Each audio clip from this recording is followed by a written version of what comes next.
Welcome. I see lots of new people here. Welcome to you. And we had a full church yesterday, bursting at the seams for Vasi's memorial. But I see friends here, and I'm glad you're here. I'm glad to be here. If you're new, please sign the guest book at the back. If you have any need of larger print for the hymns and the order of service, they're in the back. Let's see what else I'm supposed to say. Oh, Tatum is here, I see, for any children who are coming. Looks like not too many yet, but they may filter in. And Mary has an announcement, I think. Good morning. So pizza night is going to be starting the first Wednesday in June, and I'm hoping that we can convince a few more people to help with it. So if you're interested in helping with the pizza night, we're learning how to run the pizza oven, please see me after church or send me an email. I'll be downstairs. So Mary, thanks. are the pizzas delicious? You make your own, and they're so much fun to do. The kids love it, and they're great.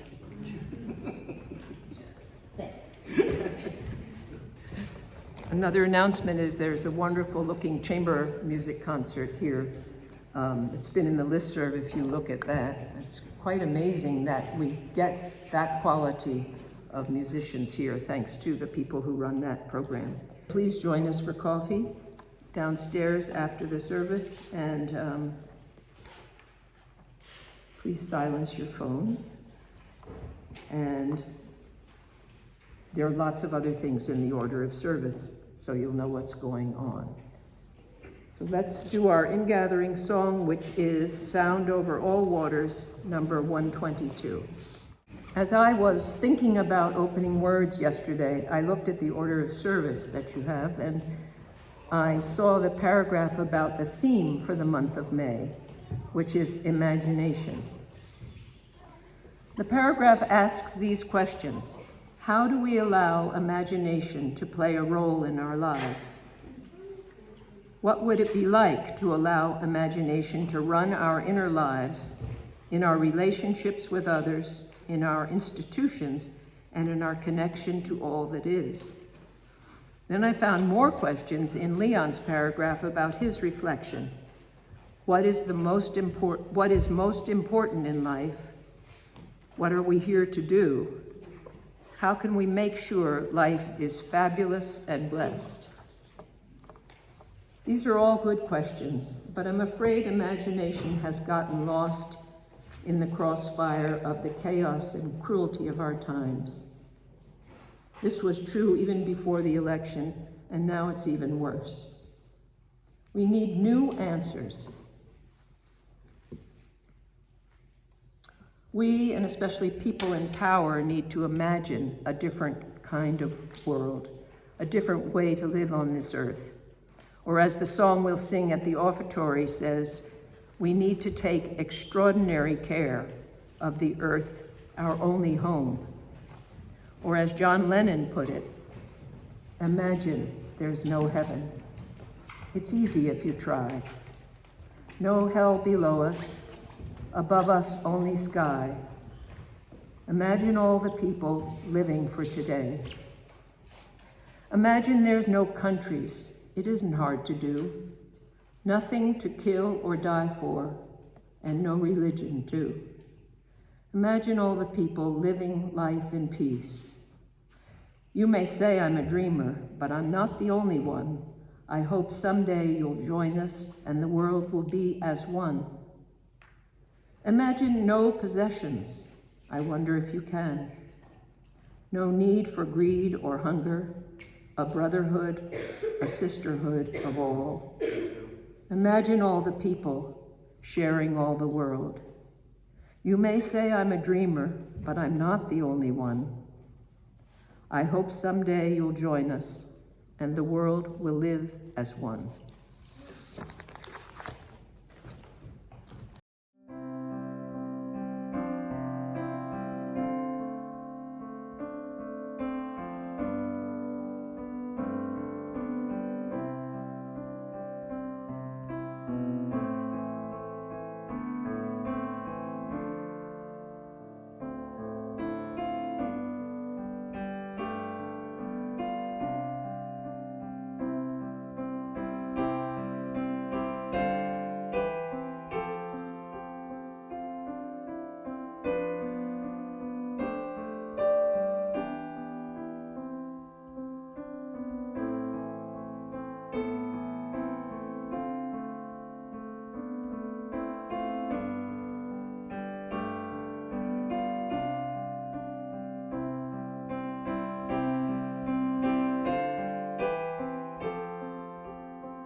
Looking over into the abyss is a sacred and perhaps the bravest part of the journey. Good morning and good Sunday. I hope that this new day finds you well. Today is Sunday, May the 18th, and this morning's reflection is entitled, Life Depends on It. Do you know what the it is? If you do, don't keep it secret. Shout it from the highest tower. It's not the kind of thing you want to keep to yourself. When I was a young man, my daddy told me a lesson he learned, it was a long time ago.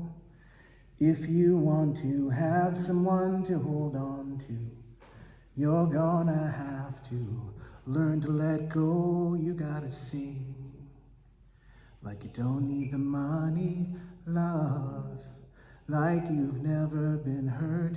You gotta dance like nobody's watching you.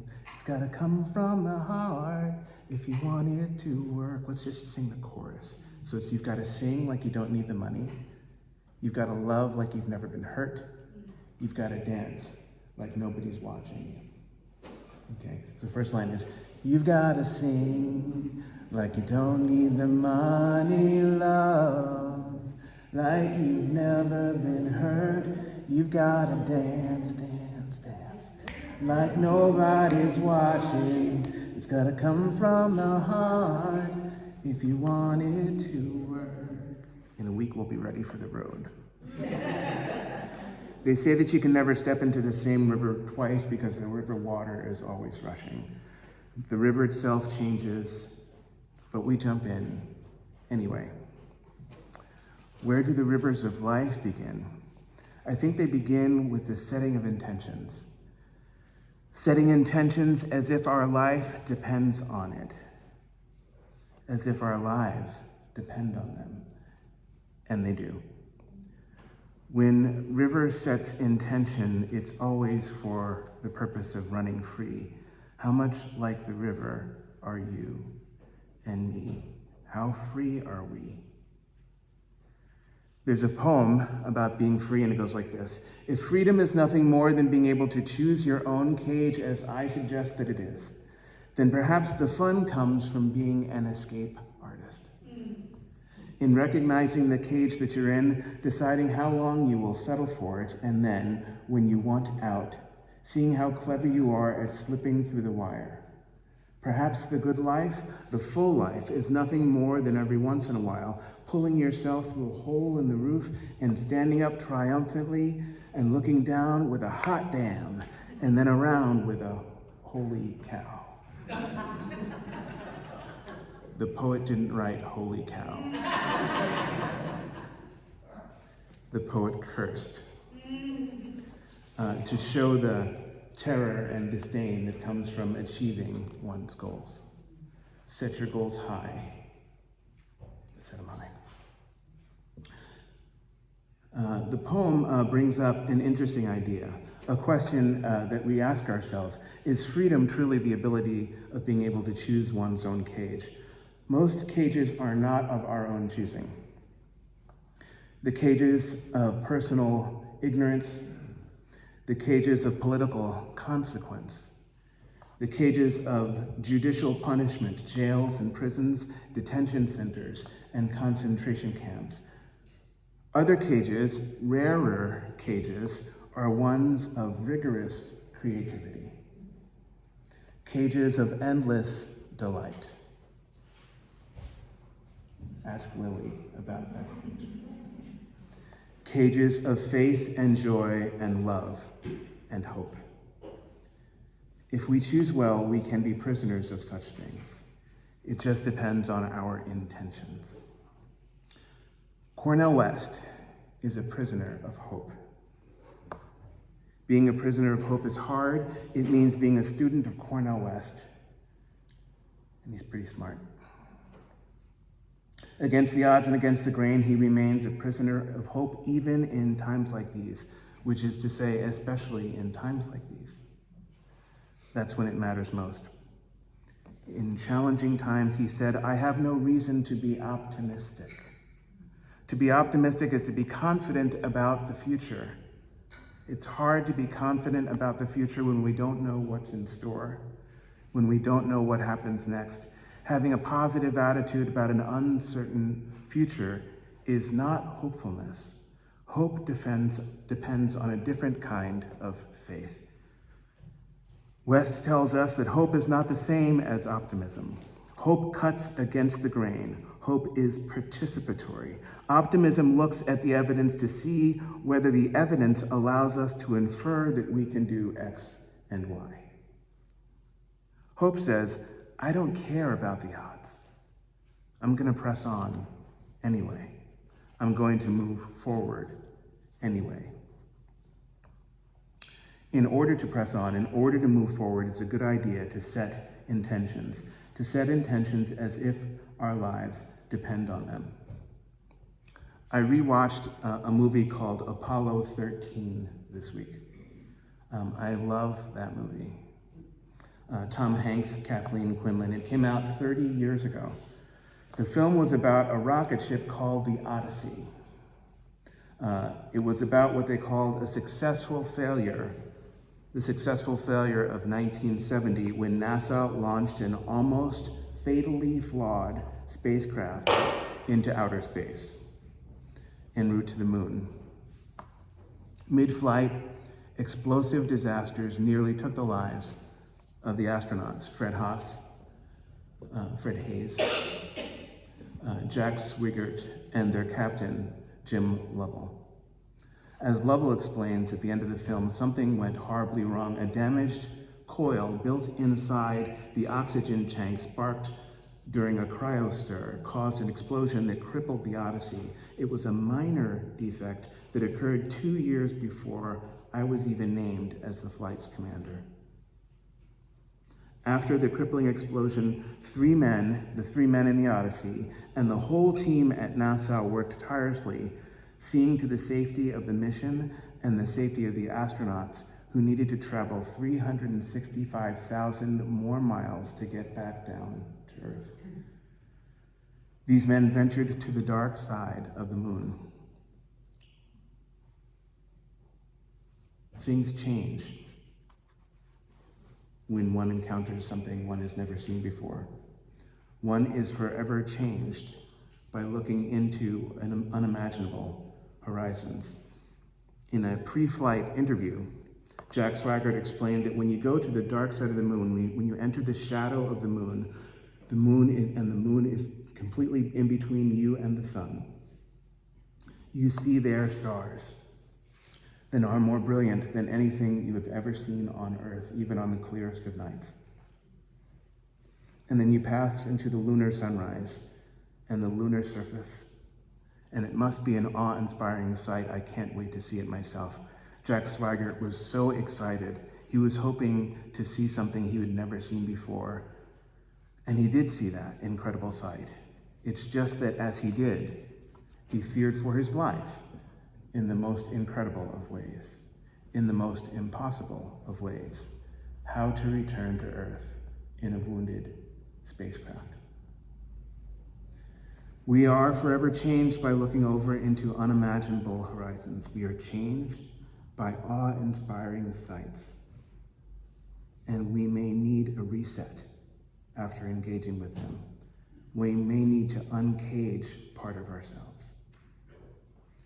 Emerging from incredible darkness, Jim Lovell brought things down to earth. Captain Jim Lovell. He turned to his crew and he leveled with them. He made clear his own desires to see his wife and family again. He said, "Gentlemen, what are your intentions? I'd like to go home." Lovell had no cause to be optimistic. He had no reason to be confident in the future that was unfolding before him, yet he still remained a prisoner of hope. All of the astronauts and the whole team at NASA were prisoners of hope. Against the odds and against the grain, they set their intentions as if their lives depended on it, and their lives did depend on it. And everyone survived the mission miraculously. The beautiful parts of their personalities and the horrible parts of their personalities survived. Now, a few years ago, a friend of mine contracted a terminal disease. I was heartbroken when I found out, and I wanted to do something. I wanted to save him. I was desperate to save him, and I still watch, as my dear friend continues to save himself. The diagnosis scared me. It made me feel pretty out of control. The ultimacy of the diagnosis, the finality of it, terrified me at first, until I remembered a teaching that was offered to me by a friend of mine named Arvid Straube. Reverend Arvid Straube told a story one Sunday morning in the sanctuary of the church in North Carolina, a story about a man who had contracted AIDS in the 1980s. It was a time of shame and secrecy and bad medical advice, a time before American presidents even spoke about the disease in public. Arvid said that what scared many of us at that time, what freaked us out, what scandalized us, was that AIDS was a sexually transmitted terminal condition. So we didn't want to talk about it. And it freaked us out until we realized that life is a sexually transmitted terminal condition.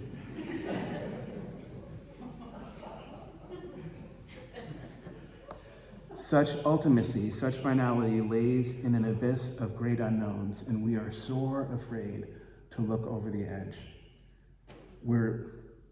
We desire to distance ourselves from it, even when it is happening to us, especially when it is happening to us. We are afraid of being forever changed.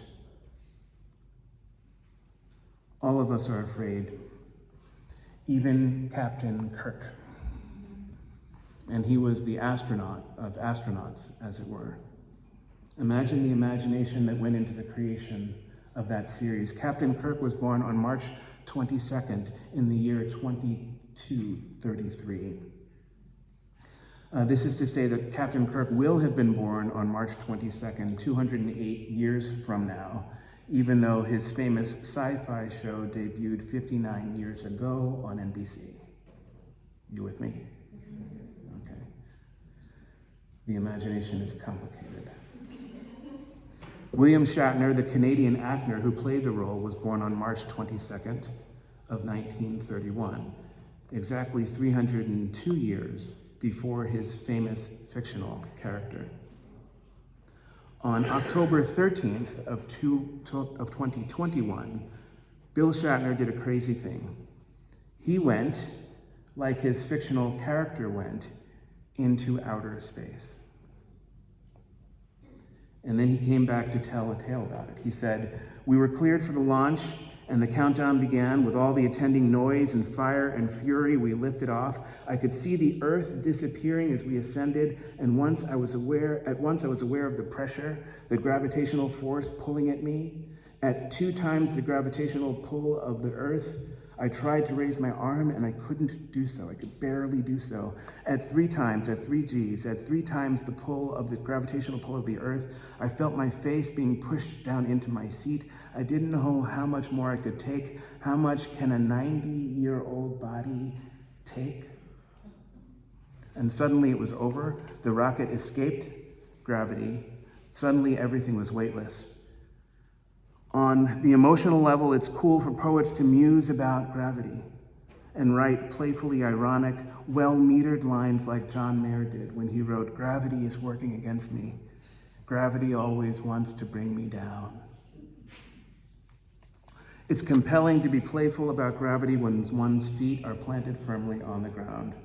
But when one is weightless, however, escaped from gravity like Shatner was, like Jim Lovell and his crew were, when one is imperiled, helplessly suspended thousands of miles above the earth, it is much more difficult to be playfully artistic. When there is risk, when there is real danger, art is the servant of survival. There is no time for poetry. On the contemplative level, it's cool for philosophers and theologians to muse about gravity, to muse about it, and to write deep and insightful lines like Simone Weil did when she wrote, "All of the natural movements of the soul are controlled by laws analogous to those of physical gravity. Grace is the only exception. And here again, it is compelling to be insightful about gravity when one is grounded, but hardly otherwise. It's all a matter of perspective.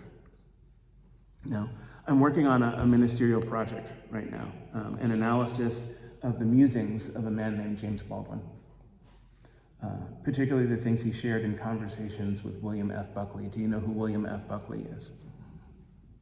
The two of them had a debate in February of 1965. I'm doing this project for the Greenfield Study Group, of which I am a member. We meet this coming week. For those who are interested, I'd like to share the project with you as well. It's really interesting. The project led me into some interesting things about Buckley, who he was, how he thought, why he thought as he did, and what shattered within him later in life. I studied his debate with James Baldwin quite closely. I watched and I listened to a series of other interviews that he did on his show called The Firing Line, interviews with Ronald Reagan and Noam Chomsky, Allen Ginsberg, and Eldridge Cleaver. The one that struck me most powerfully was the one that I reviewed last night, the one that he did with Jesse Jackson. Jesse was so insightful, so unflinching, and so profound. Not like it is today, when to be unflinching means to be strong for the sake of one's appearance, for the purpose of the media and national television. Jesse Jackson was unflinching because his logic was precise, and although Buckley could follow him, Buckley wasn't experienced enough to lead him in conversation. So there was tension. Now, I don't say this to criticize Buckley. I have a growing respect for him because he is courageous and because he is so smart, even as I disagree with him almost always. I say that Buckley wasn't experienced enough to lead Jackson, not to criticize him, but to appreciate the level of conversation that Buckley and Jackson were able to achieve. Buckley and Baldwin debated at Cambridge in 1965. He interviewed Eldridge Cleaver in 1968. He interviewed Jesse Jackson in 1971. In other words, he stayed on the trail. Buckley didn't give up. Buckley was masterful at standing on the edge of a great many things of the American unknown, but he barely chose to look into his own abyss. He didn't look over into his own life during the interview. That interview with Buckley made a logical mistake. He compared the violence of the victimized people who were Black to the violence of the victimized people who were white, without the critical analysis that allows us to see what threatened both of those people, both of those groups of people. Without the critical analysis, the conversation could only drift, as if it were unmoored, like a boat in a stormy sea.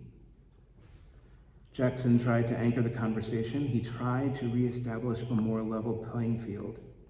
He said, "Interesting enough, Buckley. One who is not hurting cannot very well tell one who is how to holler." One who is not hurting cannot very well tell one who is how to holler. It is so important to gain the wisdom and the experience that we need in life. Without it, we are helplessly suspended. We lack the power to bring ourselves back down to earth. We fail to see ourselves in one another. We lose our way, and we've lost our way. What else explains the crises that we see in Gaza, in Ukraine, in Sudan, and in El Salvador? And their resounding echoes on the campuses of schools like Harvard and Tufts, Columbia, Northwestern, Cal Berkeley, the University of Chicago, and just across the river, bless you, in Dartmouth College. Jesse Jackson explained, when one is hurting, one is expressing pain, when one is expressing his agony, a lot of the sounds that he will make will be unpleasant. But a lot of the times, if one would hear the message instead of reacting to the words, one can begin to move to the root of the pain and to the rejection. In our climate right now, when we're so hair-triggered reactive to one another, it is more important than ever to look beneath the words, whether it's someone like Jesse Jackson saying them or someone like William F. Buckley saying them. Buckley didn't get it in the interview. Quite brilliantly, he redirects the conversation so he is not embarrassed, and just as brilliantly, he misses the point that Jesse Jackson was laying out for him. He doesn't quite get there on his own. Another poet writes, "People will tell you where they've gone and they'll tell you where to go. But until you get there yourself, you never really know." William Buckley didn't get there for himself. The hard part is that he did not try, which is the heartbreaking part of it all. Sometimes we don't try. William Buckley had no intention of being schooled by Jesse Jackson, least of all on his own television show. It wasn't that he didn't understand what Jesse Jackson was saying. Buckley wouldn't try to understand, not at this point. He was open to understanding in the beginning of the interview, but after Jesse Jackson dressed him down, Buckley closed right up. I don't know if either man had the intention of knowing the other. For understandable reasons, both men were trying to win. Trying to win what? I do not know. I don't know if they knew. I don't know if they thought they had to know. Had I been either one of those men, raised like they were raised, I would not have known and would not have wanted to know either. Even with the benefit of time and the clarity of hindsight, I feel like I am only a little bit better off than they were. A little bit better off largely because of the gifts that both of them have left behind. Now, when Shatner went into outer space, he didn't have a good time. I don't know if you saw the interview or read it. He looked back at the Earth that he loved. He saw a beautiful, life-filled planet. He actually saw the hole that the spacecraft had left in the atmosphere upon departure. And then he looked upwards into outer space and saw nothing but the blackness of space and was terrified, knowing that life was unsustainable anywhere out there within thousands of light years. But Shatner did what few of us ever do. He questioned what he thought he knew, and he journeyed into what he did not know. It's unimportant that he didn't really like what he saw when he got there. It's very important that he came back down to earth, having learned a little bit about the value of loving what is right here in the heart, the value of loving what is right here on earth, one another. There are many problems in the world out there, that's for sure. There are also many problems in the worlds in here, the worlds within us. But if we face the great unknowns, not the fear about the details of our personal lives, but the great unknowns, and if we come to terms with how fragile we are, how rare, how brief, and how beautiful life is, could we not then find a way to be a little bit more peaceful? Instead of conquering the stars above, can't we bring heaven down to earth? I imagine Bill Shatner looking into the vastness, staring out into the mystery of outer space, and then back at our brave planet, the only planet that we've got, and asking of himself the same question that Jim Lovell asked of his crew after the great disaster that befell Apollo 13. What are your intentions? All of us are up against it, whether we are challenged by disease, disgrace, or disaster. Each of us has the opportunity to face ourselves and be born anew.